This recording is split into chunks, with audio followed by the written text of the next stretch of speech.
Avant de plonger dans cette histoire incroyable, pensez à vous abonner à la chaîne et à activer la cloche. Ici, chaque récit a quelque chose à dire, et vous ne voudrez pas en manquer un seul. Henry Thompson, 72 ans, marchait lentement dans les rues animées de Manhattan. Son manteau beige était simple, son visage marqué par les années mais empreint de dignité. Il avait une seule idée en tête, remplacer sa vieille berline, fidèle compagnon de toutes ces années. Arrivé devant Prestige Motors, un concessionnaire de voitures de luxe réputé pour ses vitrines étincelantes et ses modèles dernier cri, il poussa la porte avec espoir. Un carillon retentit, mais aucune main ne se tendit pour l'accueillir. Les vendeurs, élégamment habillés, chuchotaient entre eux et détournaient le regard. Certains lui adressaient des sourires polis, mais glacials, d'autres à peine un regard. Henry s'avança, timide mais courageux. « Bonjour, je souhaiterais voir le modèle X5 Sense, dit-il d'une voix calme. Une vendeuse, jeune et arrogante, le toisa de haut en bas. Monsieur, vous pouvez attendre ? Attendre, pourquoi ? Henry sentit un pincement au cœur, un mélange d'humiliation et de colère. Mais il ne dit rien. Il savait garder son calme. Il tourna lentement les talons et sortit du magasin, son regard se perdant un instant sur les voitures brillantes derrière les vitres. La foule de clients riches et jeunes semblait l'ignorer totalement, et pourtant, dans son esprit, une idée germait, ce simple mépris ne resterait pas impuni. Henry Thompson, l'homme que tous croyaient insignifiant, venait de décider qu'un jour, Prestige Motors connaîtrait ce que c'était que d'être ignoré, par lui. Henry Thompson repensait sans cesse à l'humiliation qu'il avait subie au concessionnaire Prestige Motors. Chaque détail de ce mépris semblait gravé dans sa mémoire. Le sourire condescendant de la jeune vendeuse, les chuchotements de ses collègues, le regard distrait du directeur Bradley Carter, tout cela le suivait comme une ombre. Ce matin-là, il décida de retourner discrètement devant le magasin. Il observait de loin, appuyé sur sa canne, notant la routine du personnel, les vendeurs qui saluaient avec exagération les jeunes clients en costume, les acheteurs pressés qui recevaient toute l'attention, et l'ignorance totale réservée à ceux qu'il considérait comme insignifiants. Henry ne ressentait plus seulement la douleur de l'humiliation, il commençait à comprendre l'étendue de leur arrogance et de leur aveuglement. Il se remémora sa propre vie, un ancien investisseur habile, un homme qui avait bâti sa fortune en silence, loin des regards envieux. Peu de gens connaissaient ses réussites. Mais ce qu'il venait de vivre était une leçon, la véritable valeur de quelqu'un ne se mesure jamais à son apparence ou à son âge. Henry retourna chez lui, non pas en colère, mais avec une détermination calme. Il savait qu'il devait agir, mais discrètement. Il avait l'expérience, les contacts et l'intelligence pour transformer cette injustice en une revanche silencieuse et totale. Assis dans son bureau, il ouvrit un classeur poussiéreux contenant ses anciens investissements et ses économies. Son esprit s'anima, calculant, planifiant, visualisant chaque étape. Un jour, ce concessionnaire se souviendra de mon nom, et ce ne sera pas pour le mépris qu'ils m'ont montré. Le mépris qu'il avait subi ce jour-là devint pour Henry le moteur silencieux d'un plan qu'aucun vendeur, aucun directeur, n'aurait pu imaginer. Derrière l'apparence tranquille d'Henry Thompson se cachait une vie que presque personne ne soupçonnait. À 72 ans, il avait accumulé une fortune considérable grâce à des investissements judicieux dans l'immobilier et les entreprises en difficulté.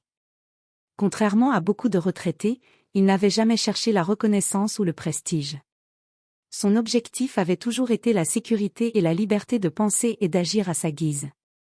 Assis dans son salon, entouré de livres financiers et de rapports de marché, Henry sortit un carnet relié en cuir où il notait depuis des années toutes ses stratégies et contacts. Ses mains tremblaient légèrement, non pas de faiblesse, mais de l'excitation calme que lui procurait l'idée d'un nouveau projet. Il repensa au concessionnaire Prestige Motors et au regard méprisant de Bradley Carter. Cette fois, la colère n'avait pas sa place, ce qu'il ressentait était une résolution méthodique, presque clinique. Son petit-fils Ethan Thompson, âgé de 20 ans, entra dans le salon avec un café. « Grand-père, tu sembles concentré. » Henry sourit faiblement. « Je prépare quelque chose, Ethan.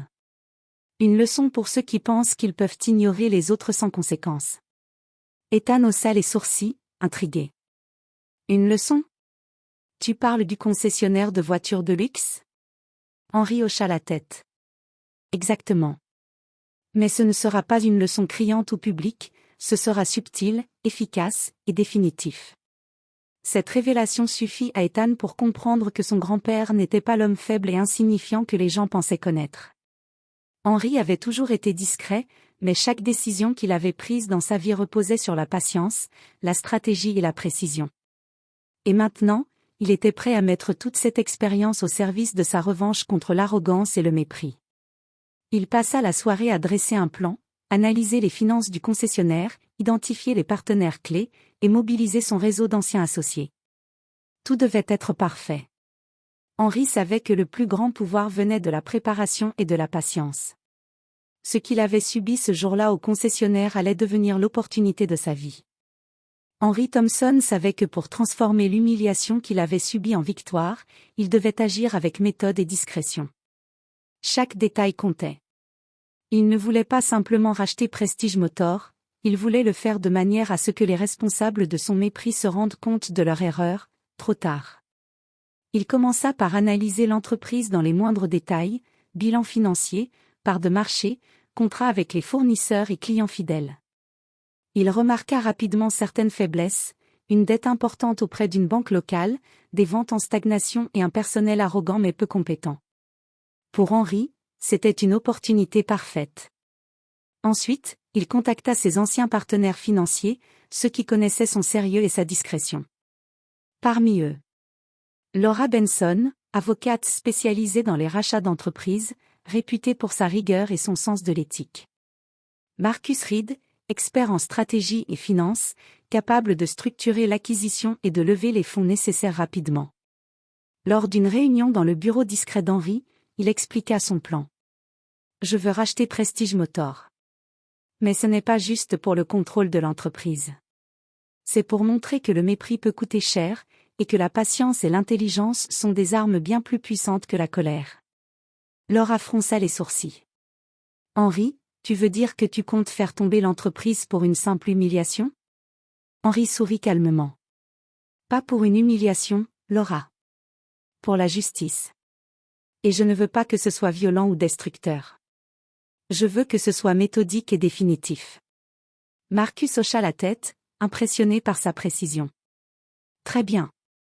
Nous allons identifier les faiblesses financières, préparer l'offre de rachat et mobiliser les investisseurs.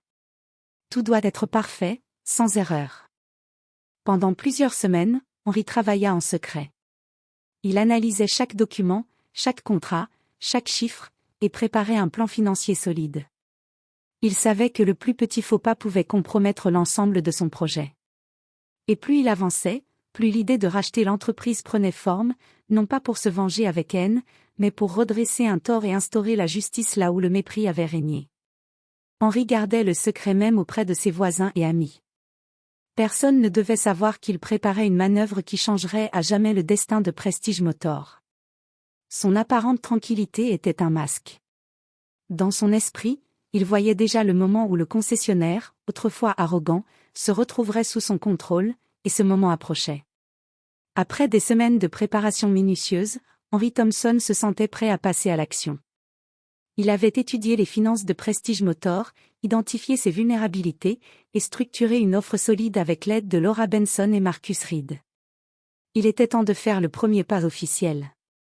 Henry prit rendez-vous avec la banque qui finançait l'entreprise, une grande institution dirigée par Charles Whitman, un homme sévère mais juste. La réunion se tint dans un bureau sobre, avec une vue panoramique sur Manhattan. Monsieur Thompson, commença Whitman en l'accueillant, vous souhaitez parler du rachat de Prestige Motors?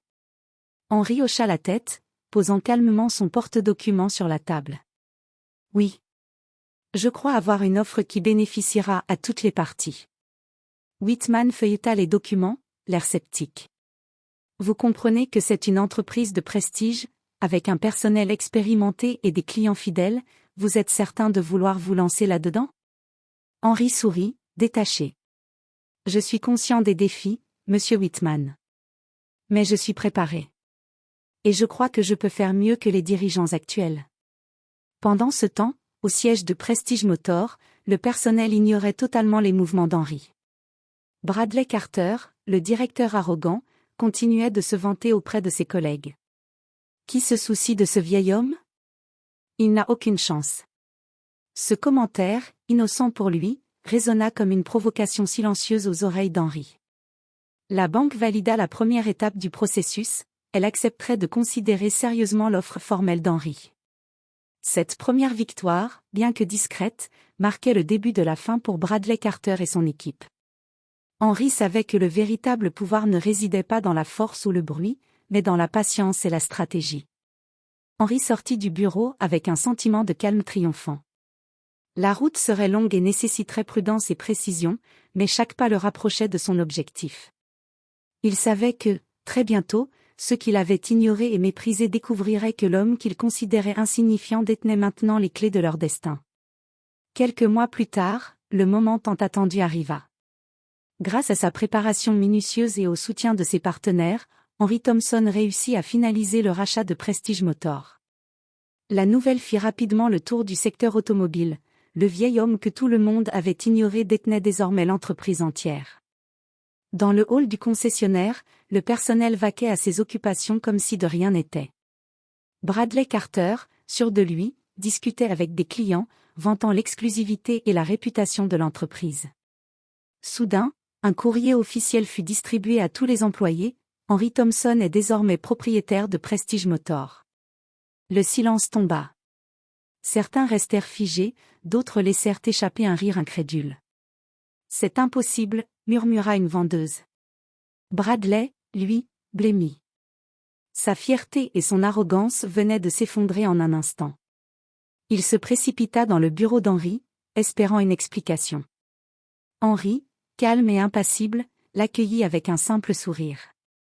« Monsieur Carter, je suppose que nous avons beaucoup de choses à discuter. » Bradley balbutia, incapable de formuler une objection.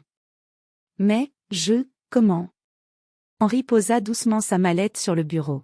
« Vous avez ignoré l'importance de certaines personnes, maintenant, vous comprendrez que le monde n'appartient pas à ceux qui se croient supérieurs. » Le personnel assista à la scène avec stupéfaction. L'homme qu'ils avaient méprisé, sous-estimé et ridiculisé était désormais celui qui décidait de leur sort. Henri n'avait pas crié, n'avait pas fait de scandale. Sa victoire était silencieuse, méthodique et implacable. Ce jour-là, Henri Thompson ne se contenta pas de racheter une entreprise, il imposa le respect et envoya un message clair, jamais plus le mépris ne serait toléré, et sous-estimer quelqu'un pouvait coûter très cher. Le lendemain de l'annonce officielle, le personnel de Prestige Motors se pressait dans le hall, inquiet et confus.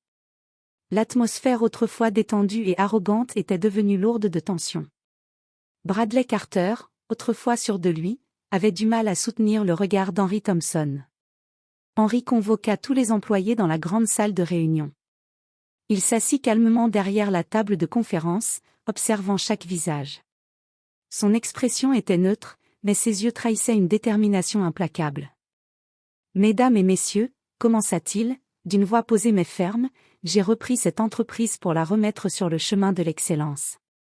Cependant, je ne peux pas tolérer le comportement que certains d'entre vous ont eu à mon égard, et à l'égard de clients que vous deviez servir avec respect. » Un murmure parcourut la salle.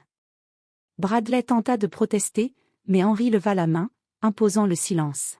« À partir d'aujourd'hui, » poursuivit Henri, tous ceux qui ont participé à ces humiliations ou qui ont montré de l'arrogance envers les clients ou leurs collègues ne feront plus partie de cette entreprise. Le choc fut immédiat. Les employés se regardaient, incrédules.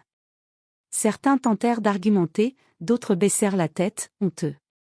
Bradley Carter sentit son monde s'écrouler, l'homme qu'il avait ignoré et méprisé tenait maintenant le pouvoir absolu sur lui et son avenir. Henri continua. Il ne s'agit pas de vengeance personnelle, mais de justice et de respect. L'entreprise doit être un endroit où chaque client et chaque employé est traité avec dignité. Ceux qui ne peuvent pas respecter cela devront partir. Les licenciements furent effectués méthodiquement.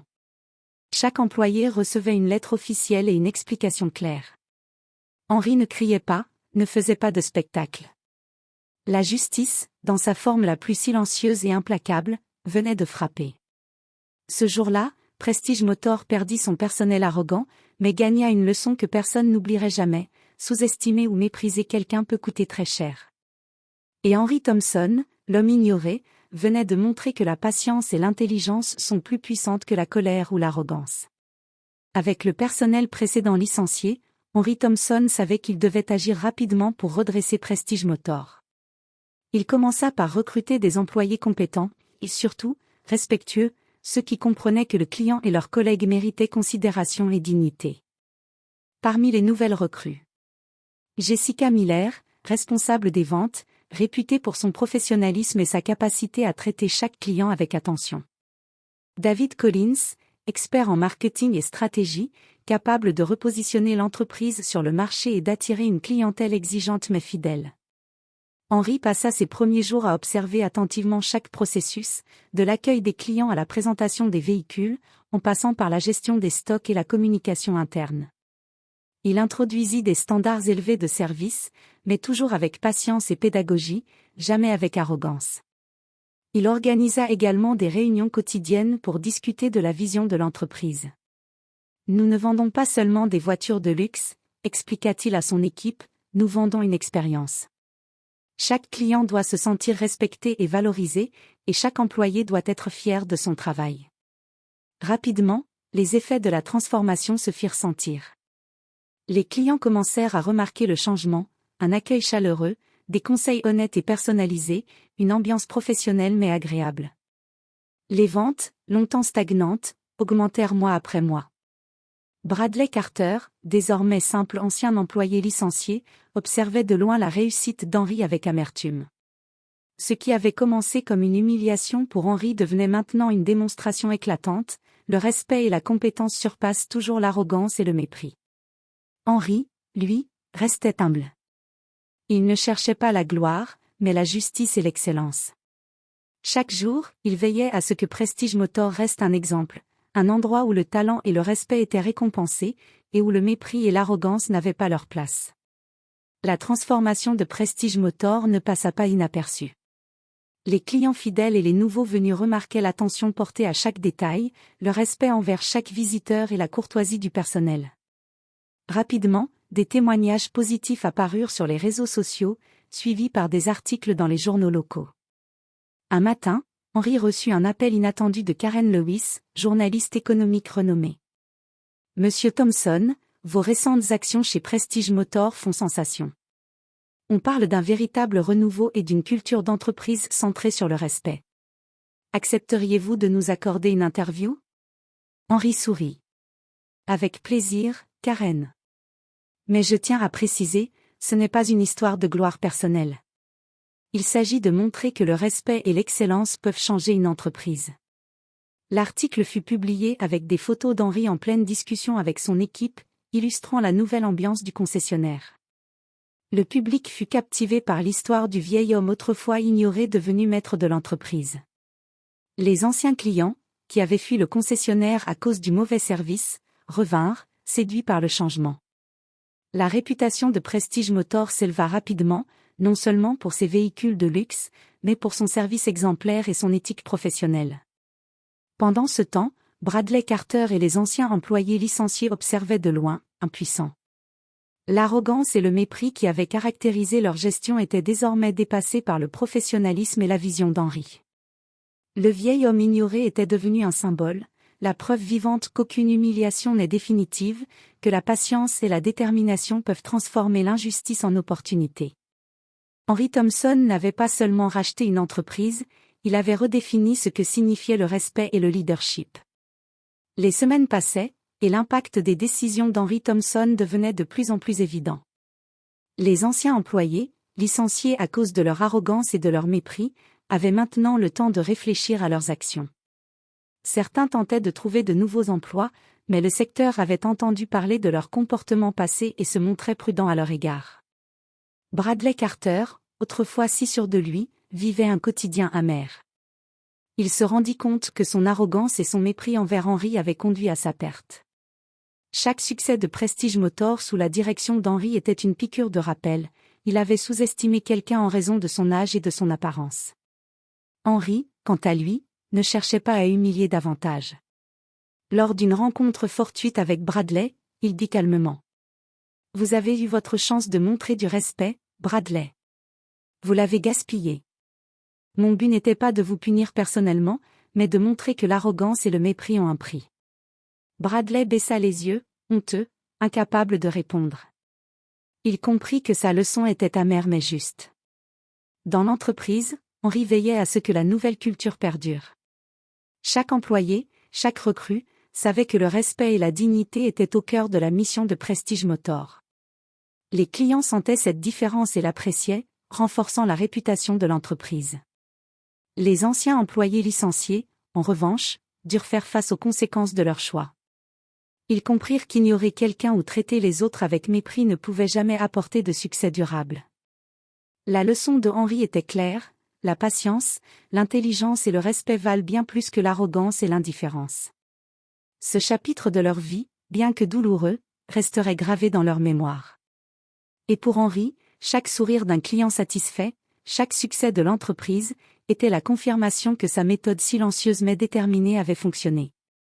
Les années passèrent, et Prestige Motors devint un exemple de réussite et d'éthique professionnelle dans le secteur automobile. Henry Thompson, désormais reconnu pour sa vision et son leadership, continuait de diriger l'entreprise avec humilité et rigueur. Il ne cherchait pas la gloire personnelle, mais la satisfaction de voir une entreprise prospérer grâce au respect, à l'intelligence et à la patience. Son petit-fils, Ethan Thompson, observait chaque décision, chaque rencontre, chaque initiative. Henry prenait le temps de lui expliquer ses choix, ses stratégies, et surtout, la leçon qu'il avait apprise lui-même après tant d'années, jamais sous-estimer quelqu'un, et toujours traiter les autres avec dignité, quelle que soit leur apparence ou leur âge. L'histoire d'Henry se répandit rapidement dans la ville et au-delà. Les clients, les anciens employés et même la presse économique s'inspirèrent de sa transformation de l'entreprise. Ce qui avait commencé comme une humiliation personnelle s'était transformé en un exemple universel. La patience, la détermination et le respect peuvent renverser les injustices les plus profondes. Henry n'oublia jamais le jour où il avait été ignoré par Bradley Carter et son personnel arrogant. Mais cette humiliation, loin de l'abattre, l'avait poussé à prouver que la véritable force réside dans la sagesse, la stratégie et la dignité. En fin de journée, assis dans son bureau avec une vue sur les voitures étincelantes, Henry souriait calmement. Il savait que son héritage n'était pas seulement celui d'un homme qui avait racheté un concessionnaire. C'était celui d'un homme qui avait transformé l'injustice en leçon et qui, à travers ses actions, avait inspiré les générations futures à agir avec respect, intelligence et courage. Et ainsi, Henry Thompson, l'homme que tout le monde avait ignoré, laissa derrière lui non seulement une entreprise florissante, mais un exemple durable de persévérance et de justice silencieuse.